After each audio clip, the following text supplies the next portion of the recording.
In Canada, there are three constitutionally recognized Aboriginal peoples: First Nations, Inuit, and the Métis. Most people outside Canada could name the first two without hesitation. The third one tends to draw a pause.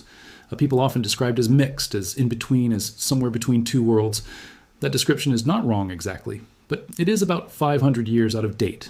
And the DNA, combined with the legal history, reveals something far more specific, far more deliberate, and far more durable than the word mixed has ever managed to capture. This is the real story of where the Métis people came from, what makes them genetically distinct, and why a DNA test alone will never be able to tell you whether you actually belong to this people or not. For most people who encounter the Métis at all, the explanation sounds simple. Indigenous women and European fur traders had children together, mostly French and later Scottish, mostly in the 17th and 18th centuries, along the great river systems of central Canada. Those children grew up between two worlds and eventually became a people of their own. It is a story usually told in one or two sentences and then moved past. It leaves out almost everything that makes it genuinely interesting. Here's the first real crack in that simplified picture. The Métis were not simply a byproduct of contact.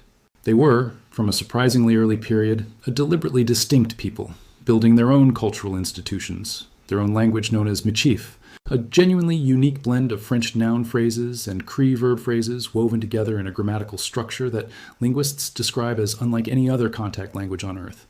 Not a pidgin, not simply code switching, but a fully developed mixed language that functions by different grammatical rules than either of its parent languages, rules that could only have developed inside a community that was deeply fluent in both traditions simultaneously.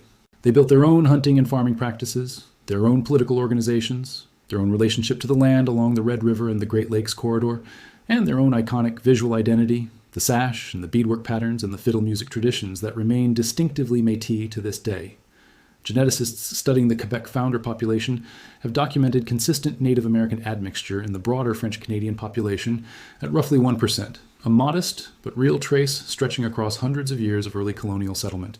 But the Métis communities specifically carried that admixture far more deeply and far more cohesively than the broader settler population around them, because unlike the wider colonial society, they never stopped being shaped by both sides of their ancestry simultaneously and never tried to. In 2015, a Métis community in Gaspé, along the southern shore of the St. Lawrence River, presented DNA results at their annual meeting that directly challenged assumptions about how long Indigenous ancestry had been present in their region. 20 DNA tests on community members traced Indigenous maternal lineages back roughly 2,000 years into the Gaspé Peninsula, long before any European contact began, providing direct genetic evidence that the native roots of some Métis communities were not simply the result of brief colonial-era contact, but reflected genuine long-term Indigenous presence in those specific landscapes. Benoit Lavoie, the association president at the time, described the results plainly. They showed a people with roots in that land stretching back far further than the fur trade narrative had ever credited them. By 2024, the first formal Métis reference population for DNA analysis was established through the Canada Eastern Métis Reference Population Project, a study of 24 individuals with documented genealogies tracing back to French settlers and native women in 17th century New France. The project confirmed what community historians had maintained for generations, that Eastern Métis ancestry specifically connected back to some of the earliest contact era mixing along the St. Lawrence Valley, with maternal lineages showing patterns of Indigenous ancestry that predated the fur trade era entirely. Picture the Red River Valley in what is now Manitoba, sometime around 1815. Generations of families have already grown up here, the children and grandchildren and great-grandchildren of French voyageurs and Cree and Ojibwe women, mixed with Scots from the Hudson's Bay Company region to the north. These families don't think of themselves as simply a mixture of other peoples. They call themselves the New Nation, or sometimes Otipemisiwak, the people who own themselves, a Cree phrase that says more about Métis identity than any legal definition has managed to since. They ride as mounted buffalo hunters following the great herds across the plains, organizing communal hunts with a discipline and a governance structure entirely their own. The hunt captain's authority absolute, the rules of the hunt printed in their own governing documents as far back as 1820. They trade in michif, a language that grammatically braids French nouns with Cree verbs in ways that linguists describe as genuinely unprecedented, a language that could not have been produced by accident or brief contact, but only by a community that had been fully bilingual, in both cultures, for multiple generations. They fly their own distinctive flag, a white or blue infinity symbol on a contrasting field, one of the oldest Indigenous flags in North America, predating the national flags of many European countries still in use today. They are not waiting to be classified by anyone else. They already know exactly who they are. Here's the twist that makes the Métis DNA story parallel the Cherokee story in one very specific, very important way. And it matters enormously for anyone running a home DNA test hoping to find Métis ancestry.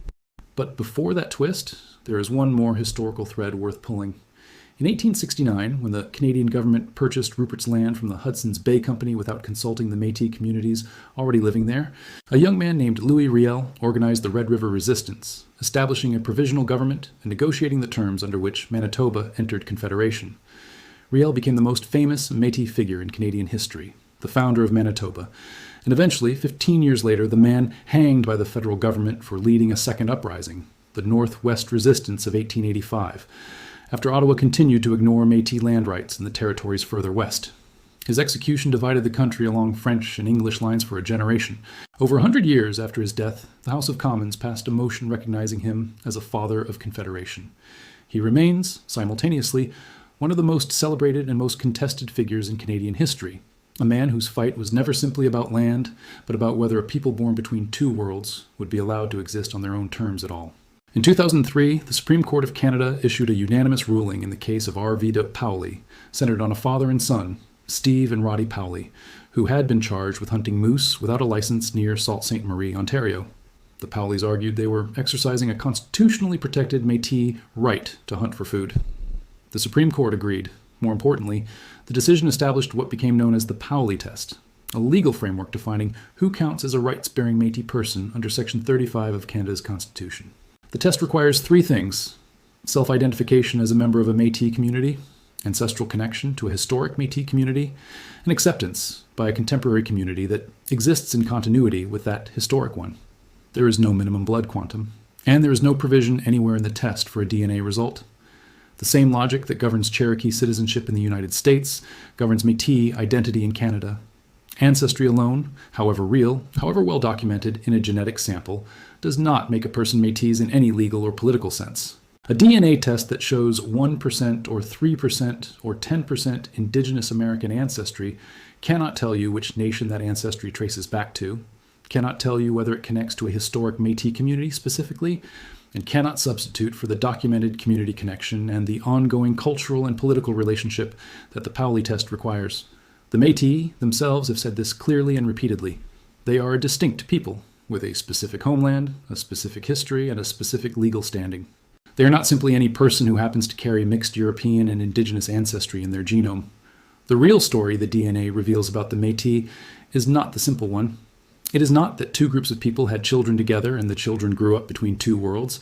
It is that those children built a third world entirely, with its own language, its own governance, its own relationship to land, its own legal recognition by the highest court in Canada, and an ancestry that, when traced genetically, runs deeper into the pre-contact history of this continent than the fur trade narrative has ever given it credit for. What the DNA cannot do is tell you whether you belong to that world. That question has always been answered by the community itself, and the science was never designed to replace it. The Métis have spent over 300 years being told they were something in between, not quite Indigenous enough, not quite European enough, too mixed to be taken seriously by either side of the hyphen. The DNA, the language, the history, and the law all point toward the same corrective. They were never in between. They were always something specific, something deliberate, something that persisted through colonial land dispossession, through the hanging of their most prominent leader, through a century of legal invisibility, and through every attempt by outside systems to define them on someone else's terms. What the science is now confirming is simply what the community never stopped knowing about itself.